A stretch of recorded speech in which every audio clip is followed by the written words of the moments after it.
Kita langsung pada hikmahnya Imam Ibn Athaillah As-Sakandari. Kita sudah sampai kepada munajat selanjutnya. Berkata Imam Ibn Athaillah As-Sakandari dalam munajatnya, munajat itu ngadu kepada Allah dalam panjatan-panjatan doa dan pengaduannya. Ilahi, ya Allah, wahai Tuhanku, amiyat telah menjadi buta ainun mata, la taraka yang tidak bisa melihatmu, alaika raqiba selalu melihat mata tersebut.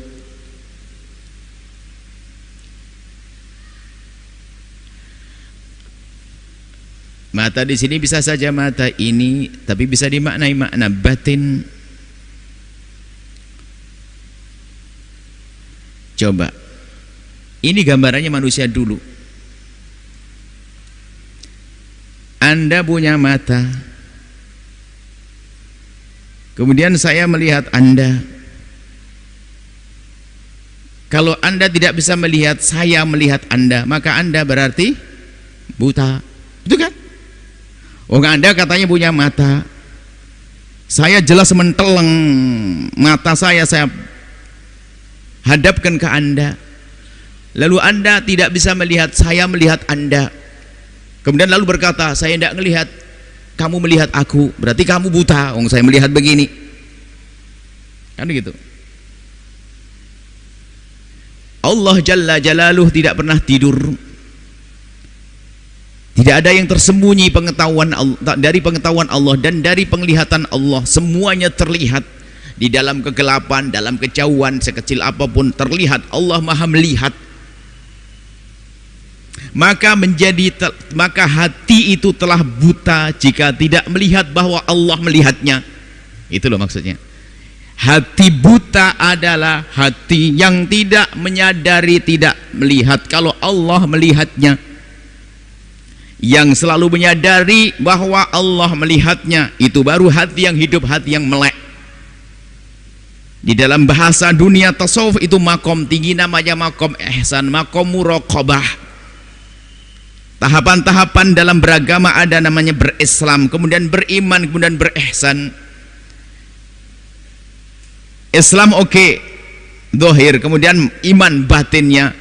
Setelah itu gabungan iman batin menjadi sebuah aktivitas yang positif, yang merasa dengan aktivitas yang dilihat oleh Allah, namanya maqam muraqabah. Kan Islam asyhadu alla ilaha illallah Muhammad Rasulullah. Engkau mendirikan sholat atas dasar keimanan, kemudian setelah itu muncullah perilaku baik. Nah, perilaku baik, biarpun kita sholat, biarpun kita melakukan apapun, kalau kita tidak menyadari Allah melihat kita, itu bisa namanya tidak ikhlas. Karena kita tidak merasa dilihat oleh Allah, maka ibadah kita pengen dilihat orang, riya. Maka menjadi amal kita tidak diterima oleh Allah. Tapi di saat kita menghadapkan Allah dalam sholat kita, karena kita merasa dilihat oleh Allah. Di saat kita bersedekah karena kita merasa bahwasanya Allah melihatku, maka aku hanya ingin dilihat oleh Allah, maka itu ikhlas. Yang disebut dengan maqam ihsan, anta'budallaha ka'annaka tarahu fa illam takun tarahu fa innahu yarak. Beribadah kepada Allah seolah-olah kita melihat Allah, dan memang melihat Allah kita tidak akan bisa kecuali nanti di sorga. Tapi yang kedua adalah harus kita yakin kalau Allah melihat kita, menyadari Allah melihat kita, itulah yang dimaksud Ibn Athaillah As-Sakandari. Maka merasalah kita dilihat oleh Allah setiap saat. Khusyuk itu merasa dilihat Allah, maqam ihsan, muraqabah, terus menerus merasa dia dilihat oleh Allah dalam segala gerak-geriknya. Dia ingin makan, ingat Allah dan merasa lihat Allah, maka tidak akan mengambil yang haram. Di saat sendiri pun dia merasa dilihat Allah, tidak akan dia melakukan maksiatan di tempat sendiri. Ada orang di keramaian tidak bermaksiat, waktu sendiri sudah bebas bermaksiat. Kalau itu kita sadarilah, hai hamba Allah, Allah melihat kita, ayo segera tobat, selesai.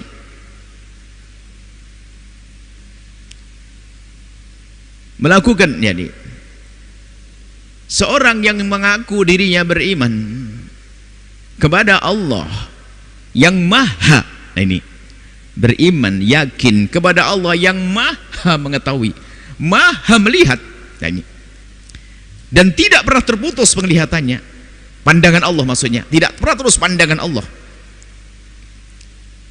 Kira-kira gimana dia bisa bermaksiat? Bermaksiatnya kita itu adalah di saat kita merasa tidak dilihat oleh Allah dengan dua model. Kita bermaksiat, lupa karena kita telah terlena dengan yang lainnya. Masih beriman kita, orang beriman, kita lupa kepada Allah, lalu kita terlena dengan kesenangan, lalu kita melakukan kemaksiatan. Tapi yang meyakini Allah tidak melihat, kafir ya. Maka seorang mukmin sejati dan dia terus sadar akan keimanannya, susah melakukan kemaksiatannya. Karena antara dua dan dua-duanya pahit. Coba Anda renungi dengan akal dulu, ada masalah rasa itu nanti dengan akal Anda. Urusan keimanan, jika ada seseorang bermaksiat kemudian dia ditanya kenapa kamu bermaksiat, kemudian dia menjawab di mana Allah, lalu dia berkata aku bermaksiat karena Allah tidak bisa melihatku, maka orang bermaksiat seperti itu hukumnya kafir. Yang kedua, bermaksiat, kenapa kamu bermaksiat? Kamu yakin Allah melihat? Iya, aku yakin Allah melihatku. Oh, berarti kurang ajar. Nggak ada pilihan bagi dia. Bermaksiat lalu meyakini Allah tidak melihat, maka dia keluar dari Islam. Bermaksiat lalu meyakini Allah melihat, maka dia kurang ajar. Maka kemaksiatan itu kan kurang ajaran kepada Allah, maka banyaklah minta ampun kepada Allah. Maka yang banyak dari kita di saat bermaksiat kita terlena, lupa karena sesuatu selain Allah. Sehingga selain Allah ini kalau tidak menjadikan kita dekat kepada Allah, maka ini adalah mulhid atau yang menjadikan pada disebutkan dalam hikmah sebelumnya, bahwasanya munajat sebelumnya menjadikan kita terlena. Makanya jangan sampai latul hikum, jangan sampai menjadikan lalai kalian hartamu, keluargamu, istrimu, anakmu. Lalai itu bisa lalai spontan, ada lalai jangka panjang. Lalai spontan kita langsung lupa kepada Allah, lalai karena kita melihat kesenangan, hadiah atau apa saja dari Allah. Ada lalai jangka panjang, pengennya gedekan anak, nyekolahkan anak tapi dengan cara yang haram, dia lupa kepada Allah. Ayo, maka dari itu membiasakan terus kita merasa dilihat oleh Allah, ini penting dan perlu latihan untuk sampai kepada makom namanya muraqabah. Kalau ada orang bermaksiat selagi dia orang beriman, dia telah menanggalkan imannya, bukan berarti dia tidak beriman, menanggalkan miliknya dia, cuman lagi ditutup dengan yang lainnya. Sehingga disabdakan oleh Nabi, la yazni zani hina yazni wa huwa mu'min wa la yasriku sariku hina yasriku wa huwa mu'min. Seorang pezina di saat berzina, dia telah lagi menanggalkan keimanannya.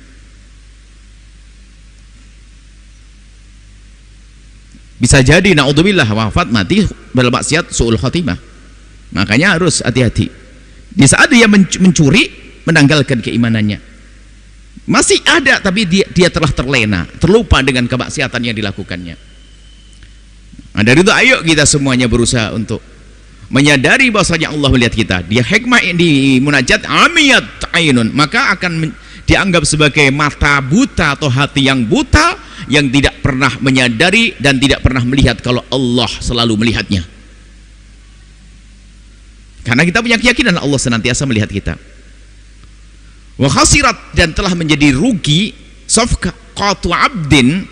Safqah itu artinya semacam transaksi.